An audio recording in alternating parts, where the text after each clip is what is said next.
We are now streaming live, so whenever Janine and you are ready, Scott. Okay. You ready, Janine? You ready to go? Yes, ready when you are. Okay.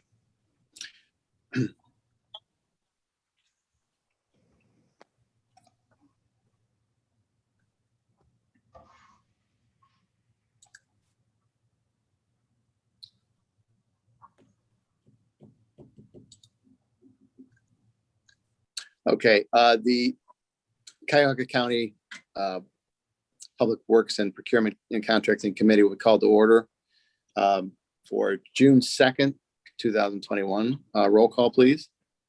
Calling the roll, Mr. Tuma, Here. Mr. Miller, Here. Ms. Conwell, Present. Mr. Sweeney, Present. Ms. Baker.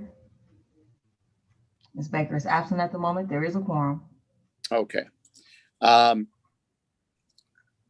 Clerk, is there any public comment this morning? No, Mr. Chair, no one submitted any public comment. Okay, and could I have approval of minutes from the May 19th, 2021 meeting? So moved. Okay, I have a Second. motion and a second. All those in favor say aye. Aye. Opposed, nay. The ayes have it. And Madam Clerk, could you please read the first matter referred to committee this morning? Resolution number 2021-0137, making awards on requisition number 4442 to various providers in the total amount not to exceed $1,800,000 for general engineering services. Okay, and who do we have from Public Works this morning to speak on behalf of this legislation? Nicole English from Public Works. This is our general engineering services contract, and we hire this typically every year to year and a half to supplement our internal staff, and they do design and supplemental work for road and bridge projects specifically. So we had gone out and selected 4 consultants. There was 17 proposals submitted. The top 4 are being selected, and one of them is an SPE set aside. Chagrin Valley Engineering is the SPE. There is diversity goals on all the contracts of 15% SPE, 10% MBE, 5% WBE, and they all are committed to meeting those goals. This service is mainly used for design of sort of our smaller roadway jobs, culvert projects, if we need survey work, environmental to supplement our in-house design staff, sort of any tasks that come up that are really too small to go out with a separate RFQ that engineering firms wouldn't really compete on. So it kind of catch all for anything that the office might need over the next year or so. It is a 3-year contract, and that's more just to cover, once we issue a task to finalize it, it's not really that the most of the work will probably be done in the first year to 2 years of the contract. We have some specific jobs coming up that we got federal funding for that we need to design. That's why we kind of put a rush on making sure this got to council. So we appreciate you guys having this committee meeting today with just this one item. But in order to meet some federal deadlines for next year, we need to start designing these projects as soon as we can. Okay, thank you. We had something else? Hello, everyone. I'm sorry I'm late. I lost track of time. Thank you, Dale, for the direction. Thank you for joining us, Councilwoman. No problem. Ms. English, I see the period runs from 5/19/21, so we're past due on that. Why is that? That was when we anticipated getting it through based on when we submitted the contract. It apparently took longer to get through the system. So we have not started any work. We haven't done anything with these. I think, again, that's just the date that was put in the contract with anticipation this would have made it to council by then. Okay. Any questions from my colleagues?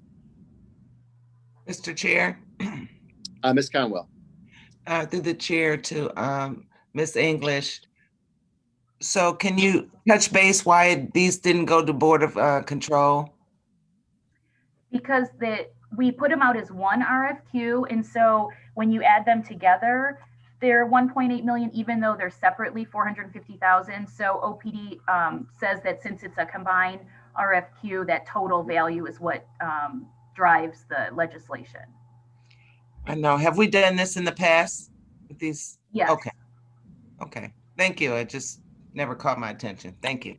All right, thank you, Ms. Conwell. Any other questions from my colleagues? Mr. Chairman. Mr. Sweeney? Thank you, Mr. Chairman. To Nicole, just two questions. One, this is a last contract. It was a not to exceed amount. How much did we spend in regards to meeting that not to exceed in the last year's contracts or years of a contract? Ms. So English? Last year, we selected two firms and we are maxed out on theirs. I believe they're 400,000 each, but they've been tasked out completely. So that's why we kind of had an urgency to get these going, because we really, I mean, there might be, $25 left in them, but essentially they're completely tasked out. They are still working on the tasks, but we have no more capability to give them any new tasks on the old contracts.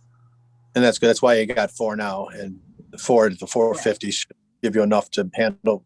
Is it to handle for 3 years, or explain a little bit more of the 2-year thing? Because a 3-year contract is a 3-year contract, and they have that ability to be able to draw down, or the administration has the ability to draw down for the entire length of the contract. So you believe the 450 is good for 3 years for all four of them to handle the needs through the chair?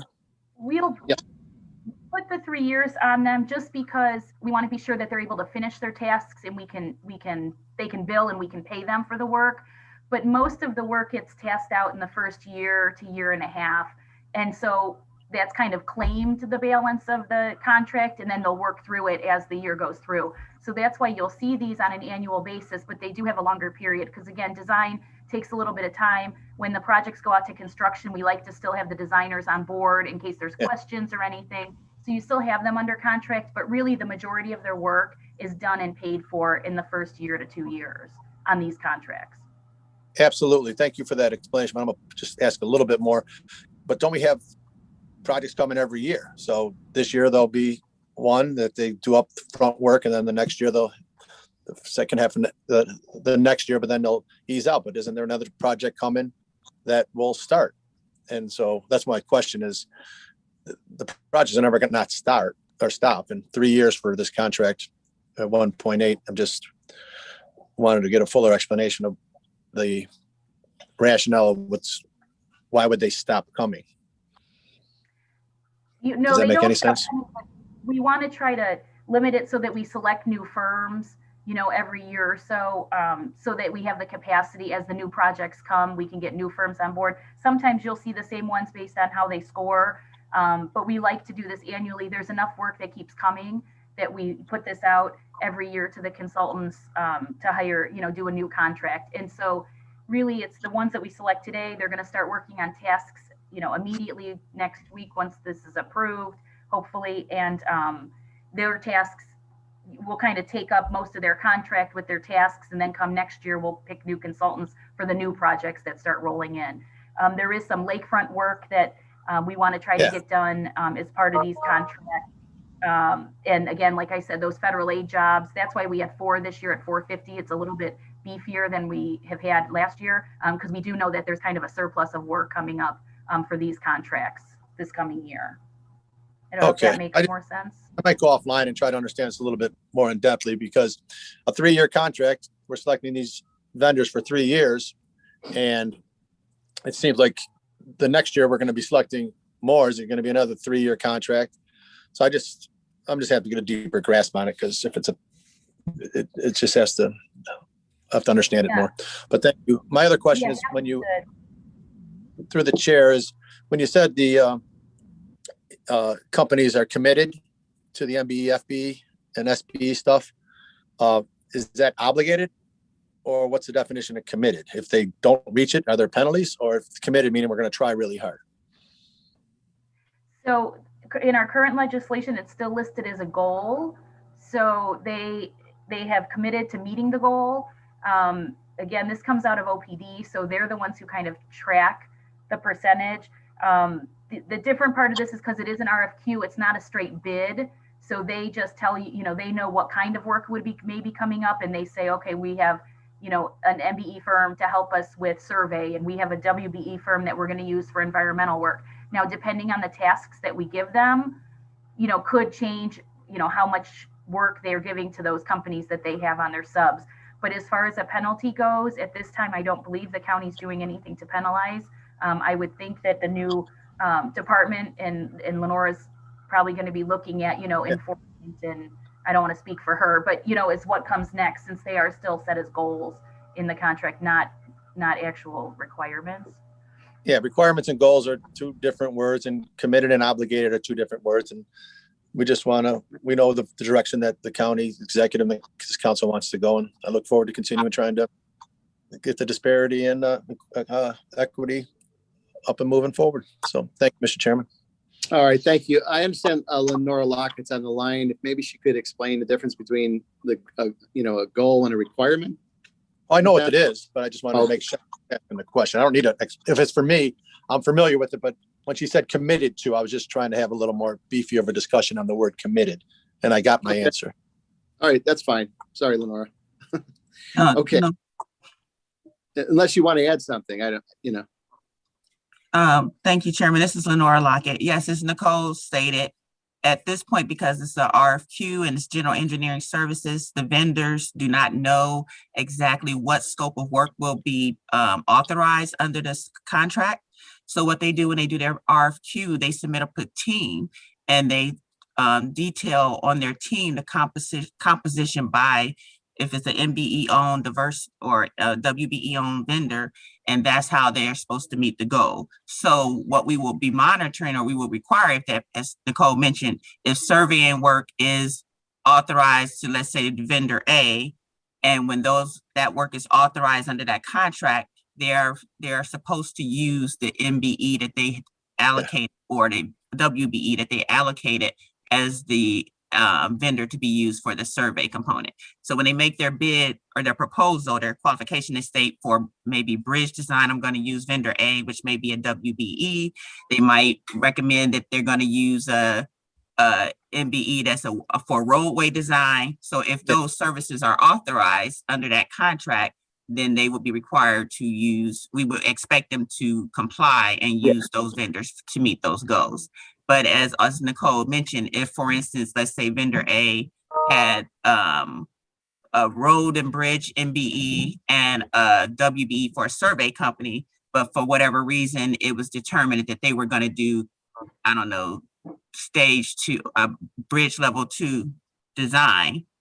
Yeah. So that took up the entire contract, then they would not be able to make that goal. But we would, because they had a roadway engineer as for an MBE and a survey company. So if that construction or the design for the bridge included survey work, we would expect them to use the SBE or that they use for that they committed to in their proposal. Absolutely. Can I respond, Mr. Chairman? Sure. Thank you. And I don't want to just go too deep on this, but just the words that we're using, hope to, suppose, and expect, or have to, or mandated, are just very different. And all the contractors have the hope and, to do the right thing, and we hope they do. But as you know, we need to stay focused on it. So just tighten up the language. I'll be talking about that a little bit as we move forward. So thank you, Lenore, or Madam Director. Yes, I agree. We do need to make sure, I agree to make sure so we're clear to externally and internally on what the requirements are, and that we're speaking the same language. I completely agree. Thank you. Yeah, very specific. Thank you, Mr. Chairman. All right, thank you. Any other questions or comments regarding this legislation? Just one, Chair, if I may. Ms. Baker. So the project is funded 100% by Road and Bridge Fund, but there are times and many times when it's reimbursed by federal, state. So this money can really be stretched more so than what's indicated here if there are reimbursements involved. Yes, English? so typically we don't use the federal money on design because you have to do specific steps in order to get that reimbursed. But we do get reimbursed for when we have issue 1 projects that get funded. We will wrap up design costs into that application and they will get reimbursed. So at this time, because we don't know exactly what we're using this for, we want to just say it's road and bridge funds because that's what it is today. But we definitely will try to get reimbursed for anything we can from grants, mostly issue 1 grants on projects. as they apply for issue one and we get them funded, we can back pay ourselves for the design costs if they're associated with a project that gets funded. So if I may, Chair. Yes. So this 3-year contract, even though you think you may exhaust this in 2, could last till 3 or even longer if we get the issue 1 reimbursements as we go. Is that what you're?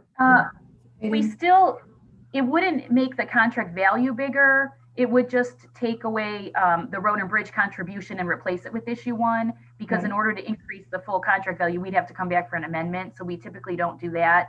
We just reimburse ourselves. So it makes our road and bridge dollars go further, but it doesn't necessarily stretch the contract out, if that makes sense. Okay. All right. Thank you. Appreciate it.